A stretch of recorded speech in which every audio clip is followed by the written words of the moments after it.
Hello बच्चों, आज हम अपना नेक्स्ट टॉपिक स्टार्ट करेंगे। फर्स्ट चैप्टर का टॉपिक है diversity in the living world. देखो बेटा, हमने जो इससे पहले डिस्कस किया था, इस चैप्टर के अंदर डिस्कस किया था, वो ये था कि लिविंग वर्ल्ड क्या है, लिविंग बीइंग क्या है और लिविंग बीइंग के जो है वो करेक्टर्स क्या हैं। आज हम डिस्कस करेंगे डाइवर्सिटी। तो सबसे पहले तो हमें मतलब पता होना चाहिए, what is the meaning of diversity. Diversity का मतलब होता है विभिन्नता, वैरायटी। तो लिविंग वर्ल्ड में बहुत ज़्यादा वैरायटी है। देखो कितनी तो वैरायटी आप खुद से देखते भी हो। आपके आसपास में चिड़िया है, मतलब बर्ड्स हैं, बर्ड्स में कितनी वैरायटी है। कोई चिड़िया है, तोता है, मोर है, मेंढक है आपके सामने, जो एम्फीबियंस है, या ट्रीज आप देखते हो कितनी तरीके के हैं, चींटी है। यू आर वो कि तुम देखते हो ये सारी चीज़ें जो हैं वो कितनी वैरायटी की हैं। लेकिन बहुत सारी चीज़ें ऐसी भी हैं वर्ल्ड के अंदर जो कि हम अपनी नेकेड आई से नहीं देख सकते। For example bacteria, for example protistas. There are so many protista which are unicellular. बहुत सारे प्लांट्स ऐसे होते हैं जो यूनिसेलुलर है, जैसे कि एक फंगस है ईस्ट, वो भी यूनिसेलुलर है। आप उसको अपनी नेकेड आई से नहीं देख सकते, उसको देखने के लिए आपको क्या चाहिए, माइक्रोस्कोप। तो ठीक है, तो ये है डाइवर्सिटी, लिविंग वर्ल्ड है और इसके अंदर बहुत ज़्यादा डाइवर्सिटी है, बहुत वैरायटी के, विभिन्नता के। They are so many organisms, right. तो डाइवर्सिटी कितनी है हमारी वर्ल्ड के अंदर, दैट इज 1.7 to 1.8 मिलियन। ये नहीं कह रही कि इतने ही हैं, ये तुम्हारी एनसीईआरटी में लिखा हुआ है 1.7 to 1.8 मिलियन अभी तक हम खोज चुके हैं। अभी भी बहुत सारा एरिया ऐसा है अर्थ का, बहुत सारे लिविंग वर्ल्ड में ऑर्गेनिजम्स ऐसे हैं जिनको अभी ढूंढना बाकी है। अब बेटा, हमारे साइंटिस्ट ने और रिसर्चर्स ने 1.7 to 1.8 मिलियन ऑर्गेनिजम्स को खोज तो लिया है, लेकिन अब बात क्या आती है इनके नाम की, इनका नाम रखने की। जैसे आपके घर में कोई नया बच्चा या आता है, या आप किसी डॉगी के पपी को लेके आते हैं या कैट को लेके आते हैं, तो आप उसका नाम रखते हैं, राइट। तो इसी तरह लिविंग वर्ल्ड में जब नया कोई ऑर्गेनिज्म खोजा जाता है तो उसका नाम रखा जाता है, साइंटिफिक नाम। अदरवाइज देखो लोकल नाम तो बहुत ज़्यादा है। जैसे हमारे यहाँ पे आम को आम कहते हैं, मतलब नॉर्थ इंडिया में उसे आम कहते हैं, या इंडिया में उसे आम कहते हैं, किसी और कंट्री में किसी और नाम से बोला जाता है। इंग्लिश में उसे मैंगो बोला जाता है, चाइनीज में किसी और नाम से बोला जाता होगा। तो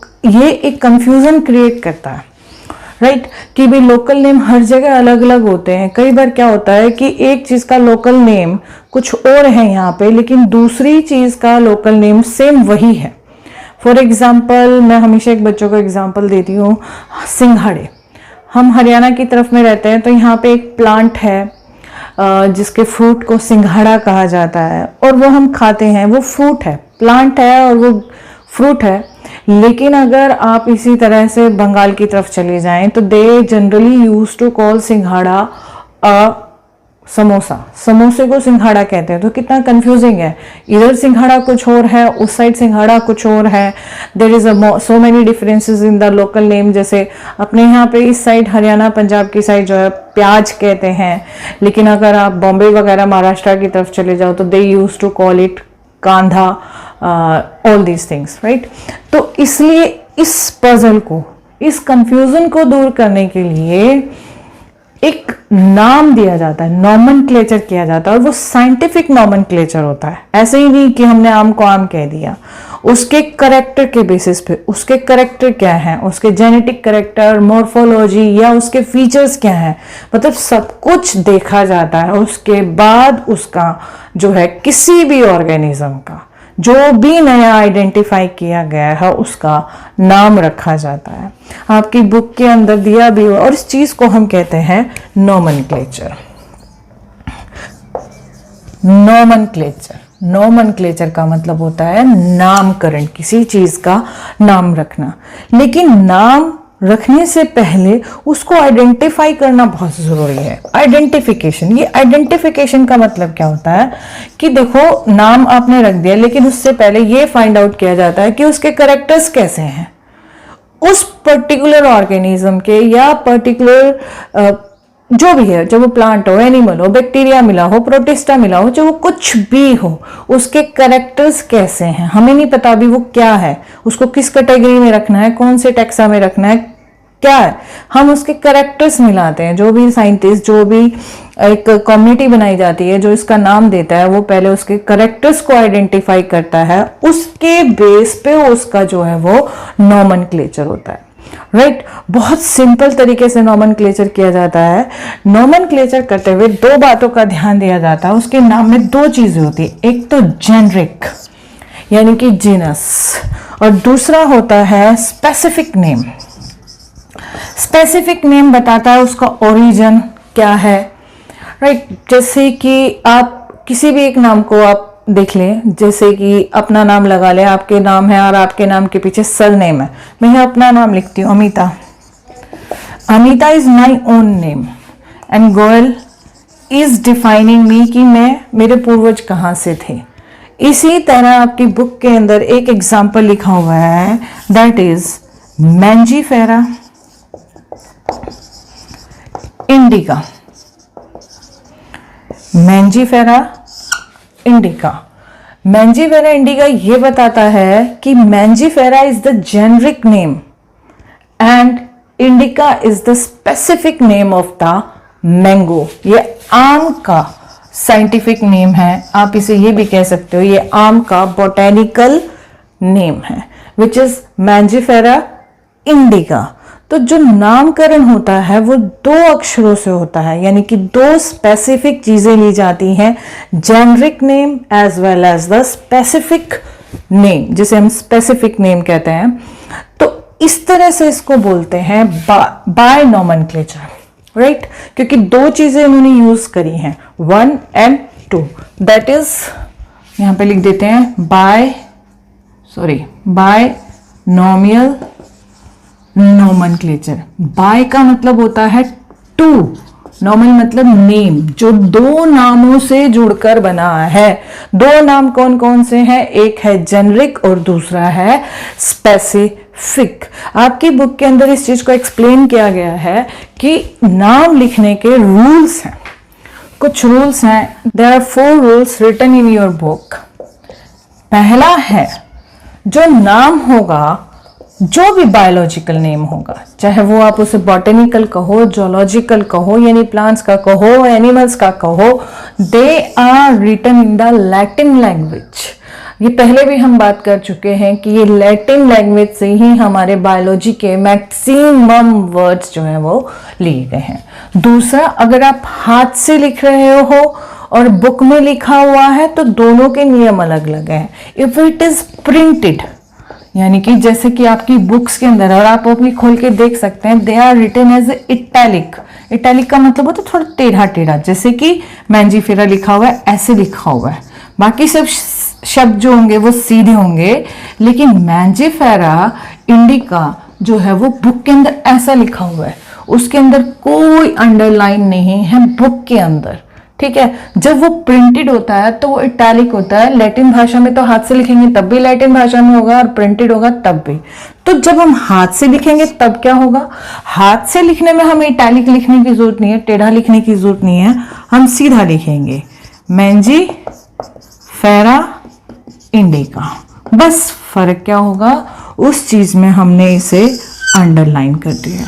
लेकिन आप देखो, मैंने इसे कॉन्टिन्यूसली अंडरलाइन नहीं किया है, मैंने इसे सेपरेटेड अंडरलाइन किया है। मैंजीफेरा अलग से अंडरलाइन है, इंडिका अलग से अंडरलाइन है। ठीक है, फिर जो तीसरी चीज आती है, जो इसके अंदर बताई जाती है कि हमें कैसे लिखना है इसको, अगर आप ध्यान से देखो तो जो जेनरिक है, मैंने जो उसका पहला लेटर लिखा है वो कैपिटल है, लेकिन जो स्पेसिफिक है उसका जो जो लेटर मैंने पहला लिखा है वो स्मॉल लेटर लिखा है, and that is written in your books also. चाहे वो प्रिंटेड हो, चाहे वो हैंड रिटन हो, हमें हमेशा जेनरिक का जो पहला लेटर है दैट इज कैपिटल। देखो, पहला लेटर कैपिटल है। अभी मैं सिर्फ इसको इसलिए अंडरलाइन कर रही हूं अकेले इसको ये बताने के लिए कि ये कैपिटल है, लेकिन जो हमने दूसरा लिखा है यानी स्पेसिफिक नेम लिखा है उसका जो पहला लेटर है दैट इज स्मॉल।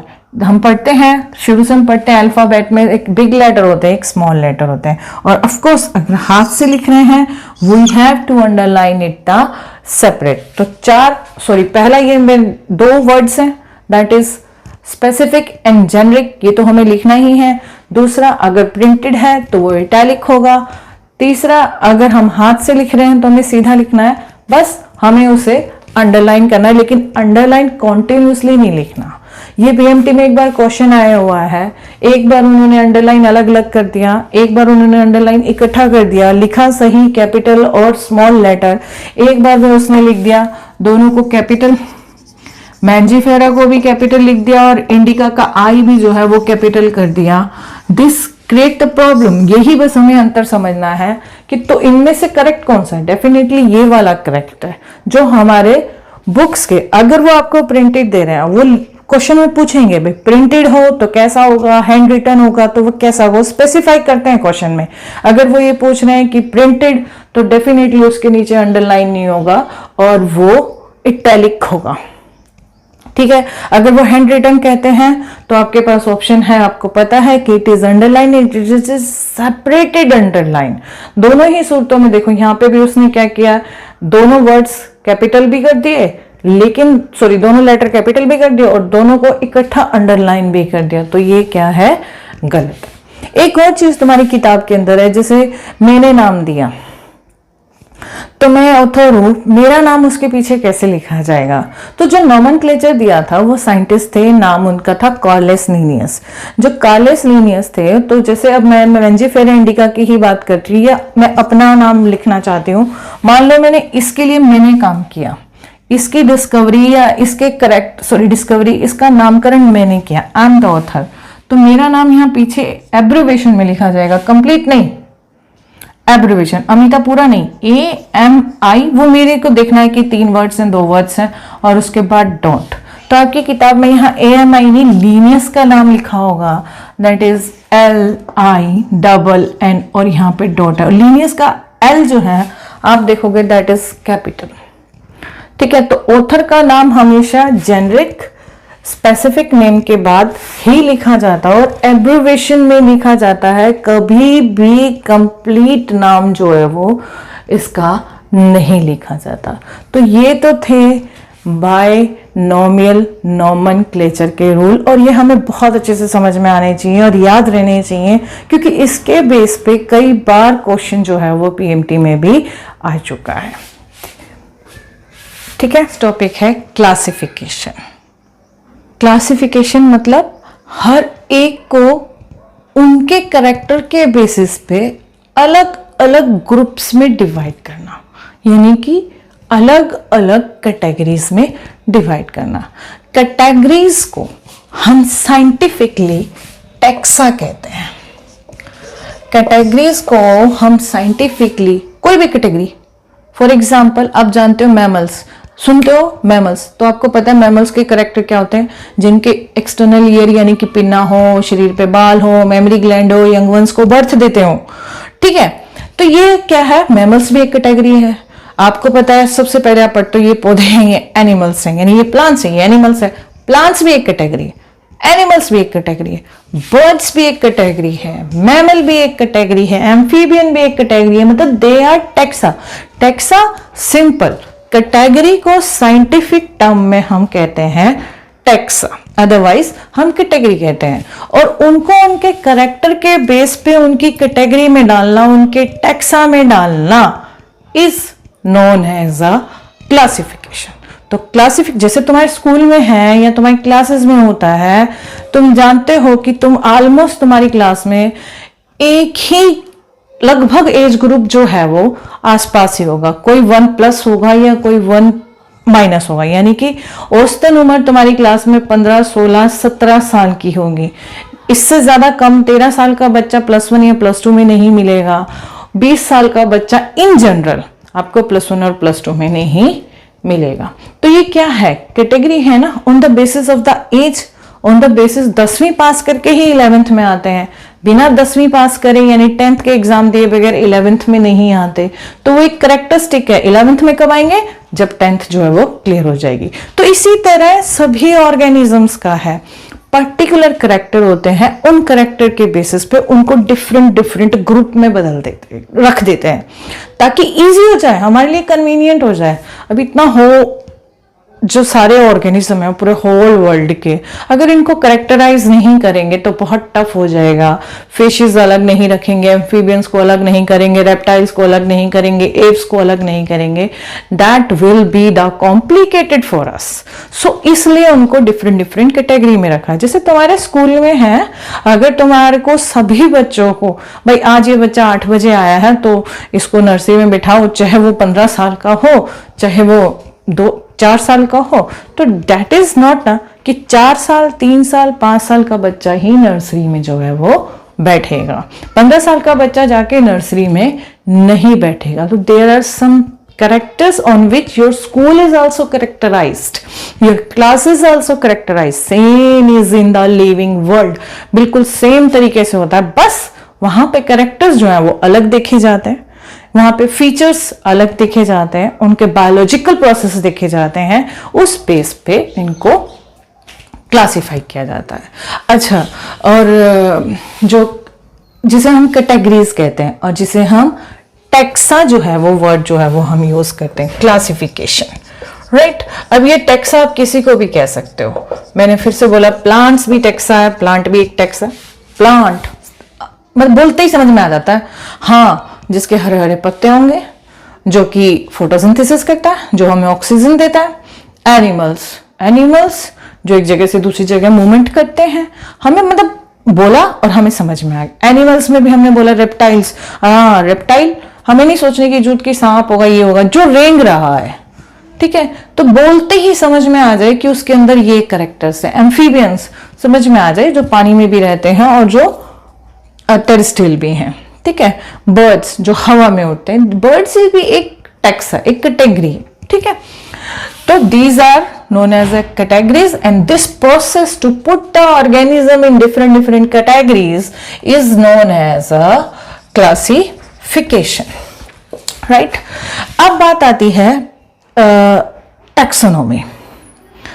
वर्ड हमने यूज किया टेक्सा, तो टेक्सा से रिलेटेड वर्ड आया टैक्सोनॉमी।